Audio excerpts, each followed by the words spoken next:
troglodytes, and welcome back to another video. So, in today's episode, we're going to be building a console. So let's get into it.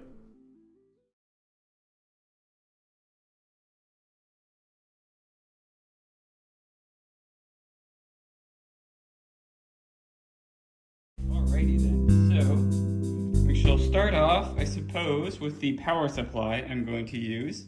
Yeah, it's the EVGA 750GQ. I've used this in many previous builds, and it's been rock solid. It should have plenty of power for what I'm trying to do, so that's good. And it's semi-modular, so that helps. I mean, you're always going to need the 24 pin, at least for traditional PC building, so that'll be good. So the next component I have out right now is my ASRock B550M Phantom Gaming 4 motherboard. This is just a basic B550M motherboard. It is M-ATX, so micro ATX, to fit in the case that I have selected. We'll get to that later. So the first thing that we're gonna do is I guess we're gonna install the CPU. So for the CPU I have selected, it is, ignore the box, it is my old 5800X3D, if you remember that from when I upgraded the Workhorse to a 5950X. This was the old CPU that I had in there. It's a Ryzen 5000, gaming, excellent gaming CPU right here. So when you're installing the CPU, just make sure to align the, so we're gonna pull this up first and foremost. Unlock the socket. Drop this in with the golden arrow facing the arrow over there on the motherboard socket. In this case, the text will align with the text orientation on the socket. So we're just gonna, it should just drop in just like that with no effort. Arrows are aligned. Gonna clamp that bad boy down there, and CPU is now installed. I guess next I'll dig out my RAM. This is something else that I had from my previous build. It's just 32 gigabytes of 3200 megahertz Corsair Vengeance DDR4.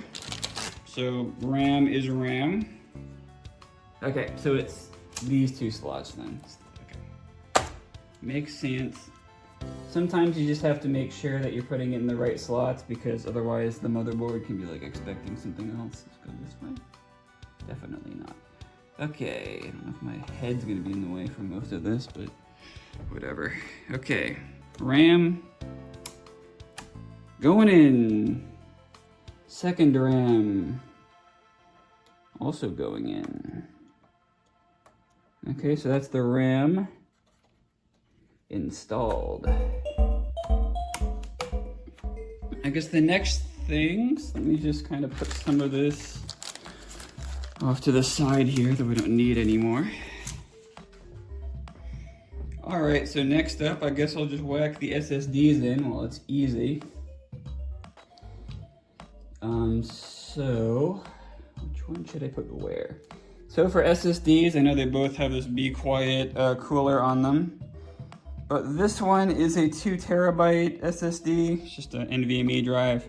And this is just dingus little 256 gig boot drive, because I have like a billion of those, so that's what I'm doing. Nothing special, nothing fast. They're all like old Gen 3 drives that I just had lying around, but you know, good enough. So 2 terabyte one for games, and then the basic one for the operating system. I might end up just removing the 256 gig one and only having the 2 terabyte one, or I don't know, just simplify things. Which I think I'm just gonna put in the 2 terabyte one actually, because I don't need the separate boot drive. Just simplify things. Uh-oh. Uh-oh. I put this on wrong. Whoopsies. Just realized something. All right. Okay. So for a CPU cooler, I had many options. I just picked this Be Quiet Pure Rock 2 FX. because it was inexpensive, and I have a Be Quiet cooler in the workstation upstairs, and it was excellent. So this should be small enough that it'll fit in the case I want, and still have adequate cooling performance for this 5800 X3D. It doesn't really run, the X3D doesn't pull a lot of power, but because of the 3D V cache, now that's stacked, it does run a little bit warm because it has a little silicon sandwich on there. And I think I'm just gonna use the, at least for right now. So this does come with pre-applied thermal paste, as you can see. And I think I'm just gonna stick with that. I'm not gonna wipe that off and put anything else on, because why should I guess? Okay, so they have a, if you're following along at home for some reason, these nuts have a thick side and a thick side right here and a larger opening on this side. So you put the larger opening over the mounting thing so they stay flush like that. Wait, up? So this side's up. Okay, so then these will go on like this, and then on the other side as well, like that, with this part facing upwards. And then this will go on there. Oh yeah, okay, that makes sense. Okay, should be pretty easy. And this part just goes on, just the same as the other one they had. It should kind of self-center itself. Just like that, there we go. And then these screws are the things that hold it down. Yes. Okay, well this is a very easy cooler to install. So when you're installing these, don't just crank one side down all the way and then put the other side on. You want to try to apply even pressure so you don't break something, and it'll just make it easier to install in general. So there we go, just kind of apply even pressure until you think it's fully screwed down. You shouldn't have to like reef on it, so that's about finger tight. So that should be good enough. That's better. Okay, fan installed, just like that. Yeah. So there's a reason why I'm assembling the motherboard outside of the case, is because we're just gonna do a little test before we do anything. So for a graphics card for right now, I'm just gonna temporarily put in my old GTX 1060. I'm gonna put a different graphics card in it, a much newer graphics card, one that will launch tomorrow. So guess what that is? Put your guesses in the comments below as to what that'll be. Hint, hint, nod, nod. But yeah, this is my old 1060. For right now, it'll work. But I need to elevate it, so. Okay. So we have fan spin. It's hard to see from the camera, but we do have fan spin. Does this have any post LEDs on it? Uh-oh. No, it doesn't have any? Oh, come on. All right, I have good news. I got it into the BIOS. I switched to DisplayPort instead of HDMI, and that seems to be working. So I don't know what that's about, but we're not gonna worry about it. And here I am in the BIOS, even the mouse works.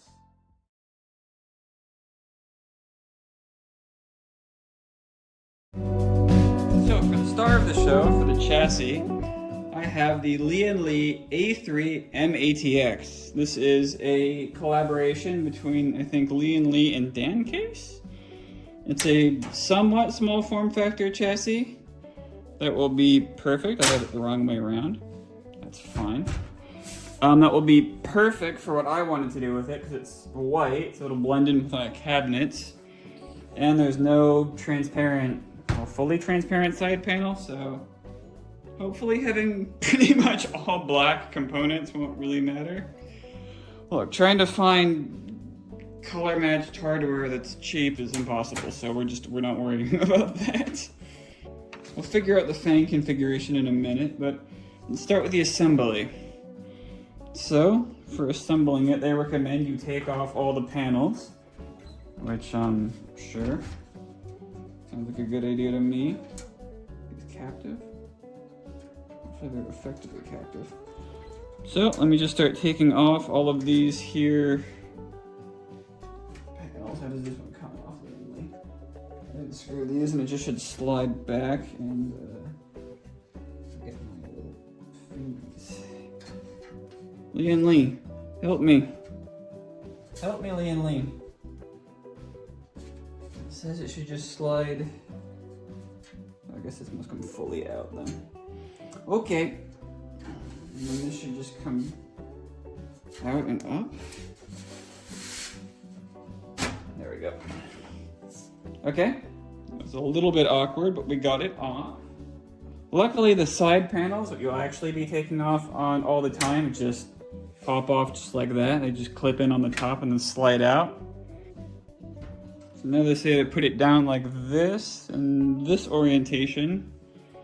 And I believe remove this component, which makes sense. This is in X, so we're not going to be using this because this is to put, if you want to mount fans right here to blow in like this. And I'm not going to do that. So this is coming out and will stay out. Maybe they wanted me to take the front off. Okay, I could take the front of it off. It's just this, little plastic doohickey. Right here, there we go. It just pops off. Okay. So I take the front off. And they recommend I take this piece off. So the motherboard can kind of move a little more out of my way for right now. We'll just put this off to the side for right now. Okay. So it comes with this little screw kit here in Chinese. And these are all the screws and hardware you should need. So we'll keep this handy. I like how it's all organized like that. It's really nice. Now they say to put your I/O shield in. Sounds like a good idea. It's something a lot of people forget to do is to install their I/O bracket. Which I guess it's not the end of the world if you forget about it, but it's just one of those things that is a little bit annoying. And you have this just big gaping hole in the back of your computer. And it's just nicer to have this installed. It helps with like airflow patterns and dust ingress, and it might help to electrically insulate things a little bit. So this will go in this way. Because, yeah. So these just clip in, so you just kind of stick it down here like this, and just go, just clomps in. So when you're putting the motherboard in, you have to make sure that these posts are in the right place. So you see these little motherboard standoffs. These have to be in the right position for your motherboard. Usually they will be, but if one's in the wrong place and it's not under a screw hole, it's metal and it can short something out. So be careful about that as I blind this camera with my headlamp.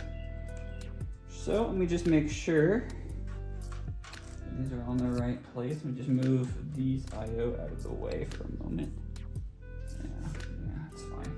Okay. I might have to unplug the, no? No, it should be fine. Okay, so in terms of fans, I have these 3 Corsair maglev fans. Don't remember the exact model number, but these are what I'm going to be using. So I'm not going to be putting in all of the fans because that's insane. But I am going to use these 3 for right now. In the future, I might change my mind on that, but for now, that's what I'm going to use. Be right back. Alright, so the fans are in. I just put 2 in the bottom as intake and then 1 on the rear as exhaust. Actually, I put that the wrong way around. That is intake. Whoops, let me just fix that. It's definitely not. Whoops. Whoops, whoops, whoops, whoops, whoops, whoops, whoops. Okay, let me fix that really quick. So now the fans are all installed correctly. Let me just put this back down as I had it. Okay, so as you can sort of see here, I have 2 intake and then 1 rear exhaust.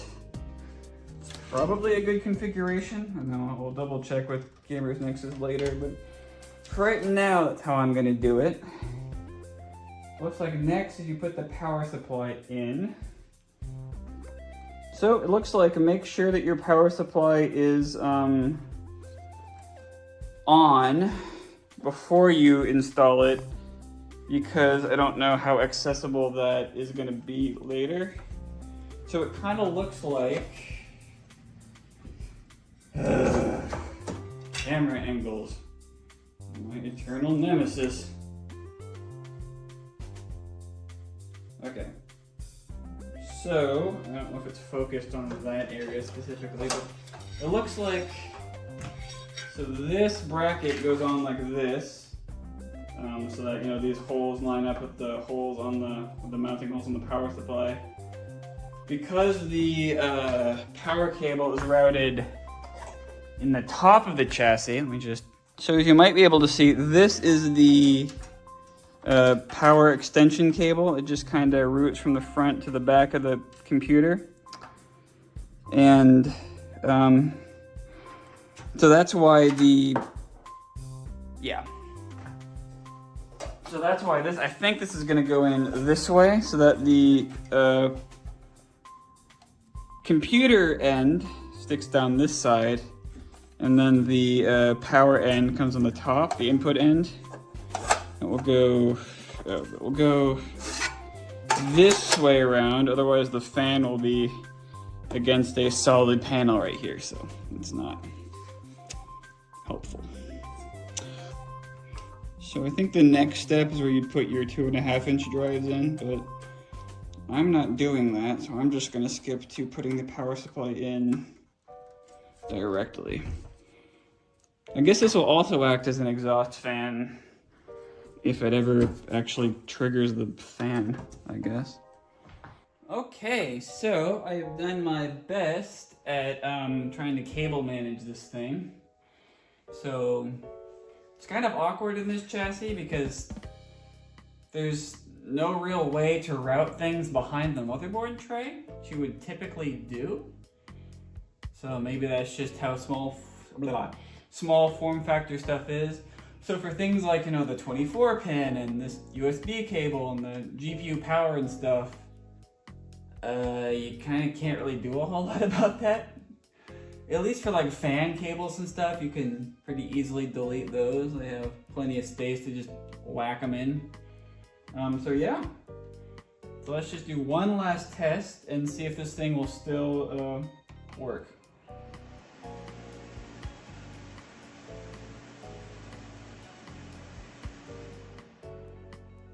Okay. Oh. There we go. So it still works.